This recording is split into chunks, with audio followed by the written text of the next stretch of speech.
요한계시록 20장. 천년이 참에 사탄이 그 옥에서 놓여 나와서 땅의 사방 백성 곧 곡과 마곡을 미혹하고 모아 싸움을 붙이리니 그 수가 바다의 모래 같으리라. 그들이 지면에 널리 퍼져 성도들의 진과 사랑하시는 성을 두루매 하늘에서 불이 내려와 그들을 태워버리고 또 그들을 미혹하는 마귀가 불과 유황못에 던져지니 거기는 그 짐승과 거짓 선지자도 있어 세세토록 밤낮 괴로움을 받으리라. 또 내가 크고 흰 보좌와 그 위에 앉으신 이를 보니 땅과 하늘이 그 앞에서 피하여 간데 없더라.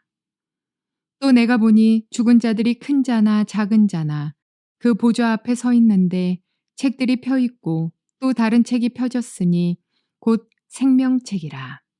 죽은 자들이 자기 행위를 따라 책들에 기록된 대로 심판을 받으니 바다가 그 가운데서 죽은 자들을 내주고 또 사망과 음부도 그 가운데에서 죽은 자들을 내주매 각 사람이 자기의 행위대로 심판을 받고 사망과 음부도 불못에 던져지니 이것은 둘째 사망 곧 불못이라.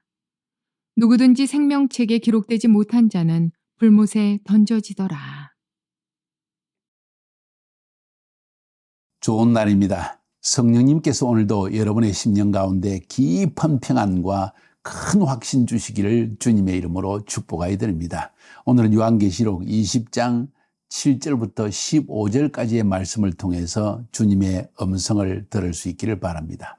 오늘은 20장의 후반부에 속한 짧은 본문이지만 이 안에 인류의 종말에 속한 가장 중요한 사건들을 우리에게 보여주고 있습니다. 천년 왕국에 대한 이야기를 어제 했습니다. 마귀가 천년 동안 무저갱에 갇혀 있는 동안 지상에서는 평화의 천년 왕국이 이루어진다 그랬죠. 그리고 천년이 지나고 난 다음에 마귀가 무저갱에서 풀려나게 되어집니다. 그리고 이 마귀가 온 세상의 왕들을 모아서 하나님의 성 예루살렘에 대적하여 전쟁을 일으킵니다. 그 전쟁이 곡과 마곡의 전쟁이라고 합니다. 하나님을 대적한 전쟁이기 때문에 하나님께서 결국 마귀와 그리고 이 모든 왕들을 멸하시고 그들을 심판하시는 백보좌 심판이 열려지는 것을 우리에게 보여주고 있습니다. 그것이 오늘 20장 7절부터 15절까지 보여주는 중요한 내용입니다. 그래서 저는 제목을 천년왕국, 곡과 마곡의 전쟁, 백보좌 심판 이렇게 간단하게 적어 놓았습니다. 물론 이 본문 안에 생명책에 관한 이야기가 있고 행위대로 심판받는 책들에 대한 이야기도 나와 있습니다. 너무 중요한 이야기들이 많이 있다는 것을 알 수가 있습니다. 먼저 우리 곡과 마곡의 전쟁에 대해서 한번 살펴봅시다. 7절부터 10절까지 보니까 천년이 참에 사단이 그 옥에서 놓여 나와서 땅의 사방 백성 곧 곡과 마곡을 미혹하고 모아 싸움을 붙이리니 그 수가 바다 모래 같으리라. 저희가 지면에 널리 퍼져 성도들의 진과 사랑하시는 성을 두루매 사랑하시는 성 예루살렘이겠죠. 성도의 진, 성도들이라는 것은 바로 유대인들을 담아 여기서는 의미하는 것 같습니다. 하늘에서 불이 내려와 저희를 소멸하고 또 저희를 미혹하는 마귀가 불과 유황못에 던지우니 거기는 그 짐승과 거짓 선지자도 있어 세세토록 밤낮 괴로움을 받으리라. 이미 짐승과 거짓 선지자는 앞에서 19장에서 본 것처럼 불못에 던져져서 영원한 형벌을 받고 있습니다. 마귀는 천년이 지나고 난 다음에 하나님 앞에 심판을 받아서 결국은 불못에 던져진다 하는 이야기가 오늘 본문에 기록되어 있습니다. 여기서 오늘 본문에 보니까 천년이 참에 마귀가 노임을 받았다. 왜 하나님은 마귀를 천년 동안 무정에 가두시고 그리고 갑작스럽게 풀어놓아서 이 마귀가 또 하나님을 대적하게 하실까요? 잘 생각해 보십시오. 극명한 대비가 아닙니까? 마귀가 없을 동안에 이 지상에 평화로운 시대 천년왕국 하나님의 의로운 통치, 공평과 정의가 있는 사회가 이루어졌습니다.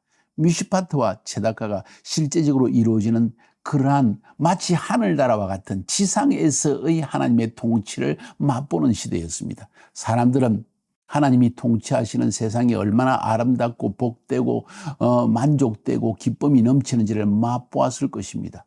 그런데 갑자기 마귀가 풀려나자마자 하나님을 대적하고 하나님의 성도들을 대적하고 하나님이 통치하시는 예루살렘을 에워싸서 문제를 일으킵니다. 사람들은 즉시 알아차렸을 것입니다. 저 나쁜 놈 마귀. 마귀가 지금까지 세상에서 한 일을 잘 몰랐던 사람들도 천년 왕국이 지나고 나서 마귀가 풀려나서 하는 짓을 보니까 세상에 이 마귀가 원수였구나 하는 사실을 깨닫지 않겠습니까? 하나님은 천년 동안 마귀가 없는 평화의 시대 이후에 마귀가 풀려남을 통해서 이 마귀가 다스리는 세상과 하나님이 다스리는 통치하는 세상의 극명한 대조를 보여주시고 마귀가 심판을 받아야 되는 이유를 모든 사람들이 모두가 알 수 있도록 하신 것이 아닌가. 여러 가지 이유 중에 한 가지 이유가 된다고 저는 그렇게 생각합니다. 쉽게 이야기해서 마귀의 사악함, 죄의 절망성, 인간의 죄악의 깊은 뿌리를 보여주기 위하고 그리고 심판의 당위성을 계시하기 위해서 이런 일을 행하신 게 아닌가 저는 그렇게 생각되어집니다. 그러면 하나님이 심판하시는 일은 어떻게 시작됩니까? 곡과 마곡의 전쟁을 통해서 이 심판은 시작되어집니다. 마귀가 풀려나서 그가 하는 일이란 고작 하나님을 대적하고 하나님의 백성 유대인을 대적하고 하나님의 성 예루살렘을 대적하는 것이었습니다. 그래서 온 땅의 민족들을 모아가지고 하나님의 백성을 대적하여 예루살렘의 성을 무너뜨리고 성전을 무너뜨리는 이런 사역을 하기 위해서 전쟁을 일으킵니다. 그 전쟁의 이름이 곡과 마곡의 전쟁입니다. 지난 시간에도 본 것처럼 말세에는 두 개의 큰 전쟁이 일어난다고 했죠. 천년왕국 전에 무슨 전쟁요? 아마겟돈 전쟁. 천년왕국 후에 무슨 전쟁요? 곡과 마곡의 전쟁이라고 말씀을 드렸습니다. 곡과 마곡. 좀 더 정확하게 이야기를 해볼까요? 창세기 10장에 보면 노아의 아들 중에 세 번째 아들은 야벳. 대개 유럽 족속이라고 이야기하죠. 유럽 땅에 흩어져 있는 족속들. 이 야벳 족속에는 고멜이라는 아들과 마곡이라는 아들이 있었습니다. 고멜과 마곡. 쉽게 이야기하면 이 고멜은 터키, 프랑스, 이 독일 이 지역을 향해서 올라가서 정착을 했던 민족이고 마곡은 어찌 보면 우크라이나, 러시아 이 약간 동쪽으로 올라가서 이 유럽을 형성했던 민족의 이름들이라고 대개들 고고학적으로 인류학적으로 이야기를 하고 있습니다. 자, 창세기 10장 2절에 노아에게 세 아들 중에 야벳이 있었는데 야벳에게는 고멜과 마곡이라는 이름의 아들이 있었다고 그랬죠. 에스겔서를 읽어보면 에스겔서 38장과 39장에 곡과 마곡의 전쟁의 이야기가 나옵니다. 마곡 땅인 곡, 곡은 마곡의 땅이라는 거예요. 이 곡을 이스라엘을 대적하는 우두머리로 묘사를 하고 있습니다. 그게 38장 39장입니다. 바로 그 전에 37장은 에스겔서에서 이스라엘 백성이 온 땅에 디아스포라로 흩어져 있다가 어떻게 자기 고토 이스라엘로 돌아오게 되는지를 묘사하는 것이 37장이고 이스라엘이 온 세상에 흩어져 있다가 자기 땅으로 돌아오자마자 그래서 이스라엘이란 나라를 건축하자마자 곡과 마곡이 이스라엘을 침국하여 들어오는데 자기들만 쳐들어오는 게 아니라 주변의 모든 나라들을 연합해가지고 열국의 연합군이 이스라엘을 공격한다 하는 것을 보여주는 것이 38장과 39장입니다. 거기서 연합하는 나라들은 38장 1절부터 5절까지 나와 있는데 로스와 메섹과 두발의 왕 곡이라고 이야기했고 마곡, 고멜, 고멜은 유럽에 많은 국가들, 바사, 페르시아죠. 구스, 이디오피아죠. 붓은 리비아인 걸로 알고 있습니다. 도갈마가 어딘가에 있어서 많은 의문이 있지만 중앙아시아의 나라들이다 이런 표현을 쓰는 사람들이 있습니다. 아무튼 이런 나라들이 연합해가지고 북아프리카의 나라들과 그리고 이란과 또 그리고 중앙아시아의 나라들과 또 유럽의 몇 나라들이 연합해가지고 이스라엘을 침공하는 하나의 그림을 보여주고 있습니다. 그러면서도 38장 13절에 보면은 스바와 드단과 다시스의 상인과 그 부자들은 비웃습니다. 너희들이 뭘 하고 지금 약탈하려고 쳐들어오는 거냐 하면서 비웃는 걸 보아서 이들은 이 이스라엘을 침공하는 열국의 연합군과 함께하지 않고 오히려 그들을 비웃는 무리라는 걸 우리가 알 수가 있습니다. 전쟁의 상황은 어떻습니까? 적의 연합군들이 하나님의 사랑하시는 성 예루살렘을 애워싼다고 했습니다. 그때 하늘에서 불이 내려서 그들을 불살한다고 했습니다. 그것이 스가랴서 14장에 표현되어 있는데 사람이 가만 서 있을 때 눈이 녹아나고 몸이 썩어져 녹아내리는 걸 보아서 어쩌면 하늘에서 원자폭탄이 떨어진 게 아닌가 하는 표현을 스가랴서는 쓰고 있고, 오늘 여기에서도 하늘에서 불이 내려 그들을 불살라 심판한다는 표현을 쓰고 있는 걸 보아서 상당히 신빙성이 있는 이야기를 알 수가 있습니다.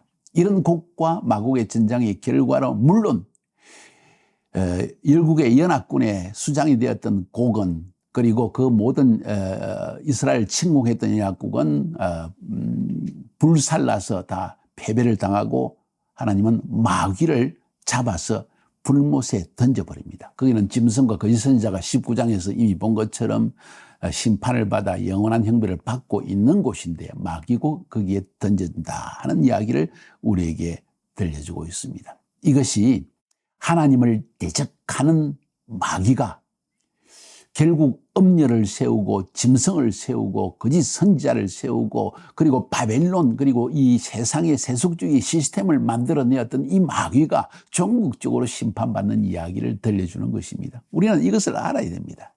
하나님의 백성은 이런 성경적 세계관, 하늘에 속한 세계관, 영적 세계관을 분명히 알고 있어야만이 우리가 뭘 위해 살 것인가, 내가 사는 방식, 라이프 스타일이 바른 것인가 아닌가 하는 것을 알 수가 있겠죠.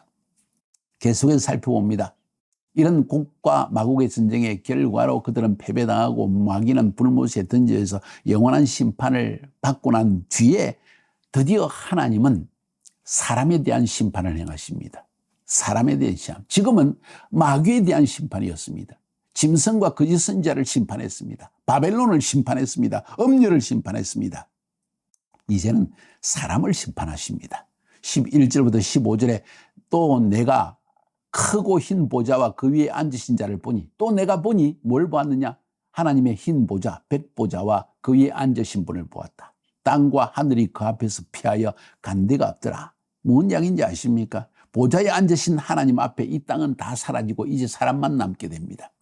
베드로 후서 3장 10절에도 그러나 주의 날이 도적같이 오리니 그날에는 하늘이 큰 소리로 떠나가고 체질이 뜨거운 불에 풀어지고 땅과 그 중에 있는 모든 일이 드러나리로다. 완전히 사라지고 오직 심판만이 딱 이루어진다는 겁니다. 아무것도 없습니다. 보이는 것이 없습니다. 하나님과 나. 여러분, 그런 백보자 심판 앞에 서는 일이 우리에게 있다는 것을 생각해 보십시오. 끔찍합니까? 아니면 기쁩니까? 그 앞에서 이루어지는 일이 무엇일까요? 12절에 나와 있습니다. 또 내가 보니 죽은 자들이 물은 대수하고 그 보좌 앞에 섰는데 하나님의 백보좌 앞에 죽은 자들이 다 섰습니다. 믿는 자, 믿지 않는 자 다 섰다는 이야기입니다. 책들이 펴 있고 또 다른 책이 펴 있으니 책들은 복수이고 또 다른 책은 단수입니다. 그 다른 책은 곧 생명책이라. 죽은 자들이 자기 행위를 따라 책들에 기록된 대로 심판을 받으니 두 개의 책이 있는데 하나는 생명책, 여기는 예수 믿어 구원받은 사람들의 이름이 기록되어 있고, 책들, 여기에는 사람들이 자기가 행한 행위의 기록이 모두 기록되어 있습니다. 잘못된 생각, 욕한 것, 남을 물건을 훔친 것, 그리고 사람을 죽인 것, 모든 행위가 다 기록되어 있습니다. 특별히 믿지 않는 자들의 모든 행위가, 책들, 너무나 많은 책이니까요. 인간이 행한, 여러분과 내가 행한 모든 일들이 너무나 많지 않습니까? 그 책들을 따라 심판을 받는다는 것입니다. 그런데 그 이름이 생명책에 기록된 사람들은 여기에서 제외되어지는 이야기입니다. 할렐루야. 바다가 그 가운데서 죽은 자들을 내어주고 또 사망과 음부도 그 가운데 죽은 자들을 내어주며 각 사람이 자기의 행위대로 심판을 받고, 각 사람이 자기의 행위대로 심판을 받고, 할 말이 없는 거죠. 내가 행한 일에 대해서 내가 심판을 받는 것입니다. 내가 잘못한 것에 대해서 나의 지은 죄와 악에 대해서 하나님이 심판하시는데 뭐라고 말할 것입니까? 너가 하지 않았느냐? 내가 했습니다. 할 수밖에 없는 거죠. 아니요, 내가 안 했습니다. 할 수 있을까요? 다 기록되어 있는 걸요. 하나하나 그 마음의 동기까지도 다 드러나게 되어 있는데요. 숨길 수 없는 백보자 심판 앞에서 이 심판을 받게 되는 것입니다. 그래서 모든 불신자들이 자기의 행위를 따라 심판을 받습니다. 사망과 음부도 불못에 던져지니 이것은 곧 둘째 사망 곧 불못이라. 둘째 사망이라는 것은 영원한 사망, 더 이상 셋째 사망은 없습니다. 불못에 던져진다. 거기에는 마귀도 짐승도 거짓 선자도 영원히 불타는 못에서 고통을 당하는 곳, 그곳에 사망과 음부도 불못에 던진다. 사망과 음부도 불못에 던진다는 것은 눈물과 근심과 괴로움과 죽음과 모든 것이 한꺼번에 던져진다는 상징적 표현이라고 보는 것이 옳습니다. 누구든지 생명책에 기록되지 못한 자는 불못에 던지리라. 그러니까 책들, 행위가 적혀진 책들에 자기의 모든 것이 기록되어졌다는 것은 내 이름이 지금 생명책에 없다는 이야기예요. 그런 사람들은 전부 불못에 던져진다는 이야기를 오늘 본문에 하고 있습니다. 자, 굉장히 중요합니다. 심판의 기준이 무엇입니까? 인간의 행위입니다. 또 심판의 기준은, 구원의 기준은 무엇입니까? 예수 믿었냐 믿지 않느냐에 따라서 생명책에 기록되느냐 안 되느냐가 달려있고, 예수 믿지 않았다면 이제 심판의 기준은 자기가 행한 행위입니다. 지상에서 한 일들로 말미암아 심판을 받게 된다는 것을 우리에게 보여주고 있는 것입니다. 그러니까 백보자 심판하는 두 개의 책이 있습니다. 하나는 생명책이고 믿는 자들의 이름이 기록된 생명책. 다른 책은 책들입니다. 엄청나게 많은 책들. 왜? 각 사람들이 행한 모든 죄와 악과 생각과 모든 것들을 다 적어 놓았기 때문이죠. 이것을 따라 심판받고 이것을 따라 구원을 받는다는 이야기예요. 심판의 결과는 사망과 음부도 불못에 던져지고 생명책에 이름이 기록되지 못한 자도 불못에 던져진다는 것입니다. 자, 여기서 우리의 마지막 희망이 무엇입니까? 지금 오늘 여기서 말하는 메시지가 무엇입니까? 명확하게 사도 요한이 본 것이 무엇입니까? 하나님이 지금 우리에게 말씀하는 것이 무엇입니까? 생명책에 이름이 기록되었느냐 되지 않았냐, 너무나 중요한 문제라는 것을 우리에게 말해주고 있습니다. 여러분의 이름은 생명책에 기록되었습니까? 저는 말할 수 있습니다. 아멘. 저희 아내도 아멘. 우리 자녀들도 아멘. 예수 믿는 믿음에 대해서는 확실하게 서 있다는 것이죠. 이게 어찌 보면 가장 중요한 것입니다. 여러분의 자녀들은 어떻습니까? 여러분의 부모는 어떻습니까? 여러분, 굉장히 중요한 이야기 아닙니까? 우리가 이 땅에 사는 동안에 우리는 복음을 전가할 수 있고, 사는 동안에 내 이름을 생명책에 기록하는 이 놀라운 믿음의 행위를 할 수 있다는 것입니다. 만약 그것이 없다면 지상에서 여러분이 아무리 좋은 일을, 도덕적인 일을, 선한 일을 행했다 할지라도 그것 때문에 천국 가는 것은 아니에요. 그 이외에 다른 행위들, 모든 죄악들을 드러내는 이 책들에 기록된 여러분의 삶의 행위를 다 하나님이 드러내시면 심판을 받을 수밖에 없기 때문입니다. 사랑하는 여러분, 여러분의 이름은 생명책에 기록되어졌습니까? 여러분의 부모님은 어떻습니까? 여러분이 그렇게 아끼는 엄마, 아빠, 여러분의 형제 어떻습니까? 그들의 이름은 생명책에 기록되어졌습니까? 여러분의 자녀들은 어떻습니까? 우리 인생의 삶이라는 것은 유한적이고, 그리고 미래를 위한 준비의 삶이라는 것을 기억할 필요가 있습니다. 제일 강한 중요한 준비는 예수 믿어 내 이름을 생명책에 기록하는 그 일을 행하는 것이고, 두 번째로는 주의 이름으로 선한 일을 행함으로 천년만국의 시대에 하는 주님과 함께 세상을 통치하는 왕 같은 제사장이 되는 것입니다. 그런 사역을 여러분이 행할 수 있기를 바랍니다. 우리 삶의 방향성을 분명히 하고 살아갑시다. 그렇게 되면 요동함이 없습니다. 제가 항상 설교의 서문에 오늘도 하나님께서 여러분의 심령 가운데 큰 평안과 깊은 평안과 큰 확신 주시기를 간구했죠. 그 확신이 어디에서 옵니까? 이런 것을 아는 데서 온다는 것입니다. 이것을 아는 자는 삶을 바로 정하고 바른 방향으로 나아갈 수 있게 되겠죠. 저는 여러분이 그런 삶을 살 수 있기를 주님의 이름으로 축복합니다. 이제 요한계시록 21장, 22장 남았습니다. 이제 거기에는 믿는 자가 누리게 될 축복에 대한 이야기가 보다 많이 기록되어 있습니다. 기쁨의 책입니다. 소망 중에 기대하시기 바랍니다. 승리하시기를 주님의 이름으로 축복합니다.